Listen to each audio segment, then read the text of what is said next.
Машина жасау салаларында жұмыс атқаратын мамандар даярлайтын ол машина жасау технологиясы мамандығы. Сіздің назарыңызға Оңтүстік Қазақстан индустриалды-инновациялық колледжінде білім беретін машина жасау технологиясы мамандығын ұсынамыз. Мамандық бойынша оқу мерзімі 9-шы сынып негізінде 3 жыл 6 ай, 11-шы сынып негізінде 2 жыл 6 ай.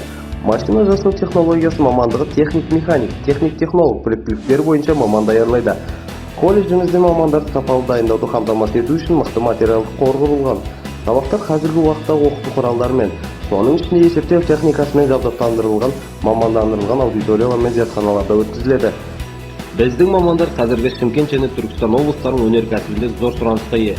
Мысалы, ЮТМЗ акционерлік қоғамы, М-Групп, Қазтехникасы, Каспий Конструкшн, Қазгеомаш жауапкершілігі шектеулі серіктестерінде.